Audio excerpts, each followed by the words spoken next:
तो मैं माँ शारदा के चरण स्पर्श करता हूँ, जिन्होंने मुझे इस काबिल बनाया, आज यहाँ बोलने के काबिल बनाया। मंच पर विराजमान विद्यालय के निदेशक सर, प्रिंसिपल सर और मेरे प्यारे साथी शिक्षकगण और विद्यालय के कोहिनूर सारे मेरे प्यारे विद्यार्थियों, आप सभी को आज शिक्षक दिवस की बहुत बहुत शुभकामनाएं। देखो, आज अपन कुछ बिंदु के ऊपर बात करेंगे। सबसे पहले तो आज इन्हीं व्यक्ति के जीवन या इन्हीं की जयंती के ऊपर हम शिक्षक दिवस क्यों मनाते हैं, उस बात को पहले आपको बताते हैं कि ये ऐसा शिक्षक क्यों चुना गया, क्या इस शिक्षक में खूबी थी जिसको अपन ने राष्ट्रीय शिक्षक दिवस, और भी तो बहुत सारे शिक्षक हुए हैं, उनके जीवन के ऊपर तो हमने जीवन जो है शिक्षक दिवस को नहीं चुना। इनके शिक्षक दिवस चुनने के पीछे ये कितना बड़ा व्यक्तित्व है, उनके बारे में जानने की कोशिश करते हैं। देखो, सबसे पहले तो अपन ने जाना है कि ये भारत के दक्षिणतम हिस्से मद्रास, जो प्रेसिडेंसी पहले अंग्रेजों के शासन काल में हुआ करती थी, वहां पे इनका जन्म होता है।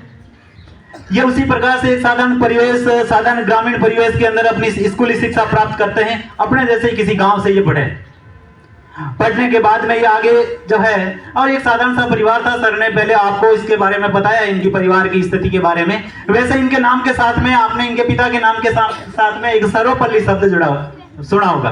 सर्वपल्ली कहीं ना कहीं ये एक पहले गांव छोड़ के आ गए थे और दूसरे गांव में आके निवास करते, तो इनके पहले के गांव का नाम सर्वपल्ली है और उसी सर्वपल्ली गांव की वजह से वो अपना नाम उस गांव का नहीं छोड़ना चाहते, इसलिए इन्होंने अपने नाम के साथ सर्वपल्ली रखना शुरू किया। इनका मूल नाम है जो राधाकृष्णन है।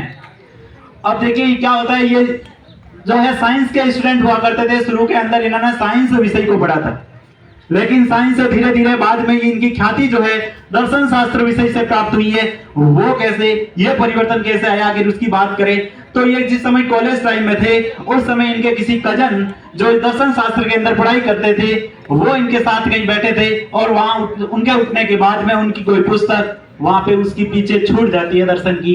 और यही विज्ञान का स्टूडेंट कभी भी दर्शन के बारे में नहीं जानता था, विज्ञान पढ़ा करता था, लेकिन उस दिन उस किताब को जब दर्शन के बारे में पढ़ा तो उनको दर्शन के प्रति उनकी जिज्ञासा पैदा होती है और उस दिन से उन्होंने अपना रास्ता बदल दिया है। और उस व्यक्ति ने, अब सर्वपल्ली राधाकृष्णन ने अपने जीवन में परिवर्तन करने वाला उस कजन, अपने उस भाई को माना जिसने उन्हें दर्शन शास्त्र की ओर मोड़ा। अगर उस दिन वो दर्शन की किताब को ना देखते तो हो सकता है ये किसी और क्षेत्र में, विज्ञान के क्षेत्र में ख्याति प्राप्त करते, क्या पता इस प्रकार के शिक्षक बन पाते कि नहीं बन पाते। और उसके बाद में इन्होंने अपनी कॉलेज शिक्षा को पूरा किया। कॉलेज शिक्षा पूर्ण करने के बाद में ये प्रोफेसर के पद पे रहे। आपको बता दें, उनकी ख्याति नाम मात्र भारत में थी। वो एक ऐसा व्यक्तित्व था जिसने दुनिया की बड़ी से बड़ी यूनिवर्सिटी के अंदर जाके पढ़ाया था।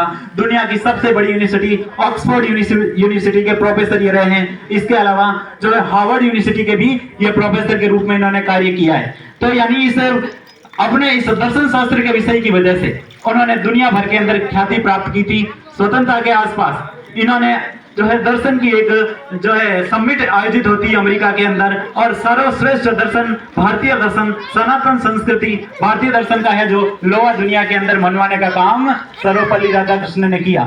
तो इनके व्यक्तित्व को प्रभावित है। देखो, आप सबसे बड़ा पद कौन सा होता है वो इन्होंने साबित कर दिया कि शिक्षक से बड़ा कोई पद नहीं होता।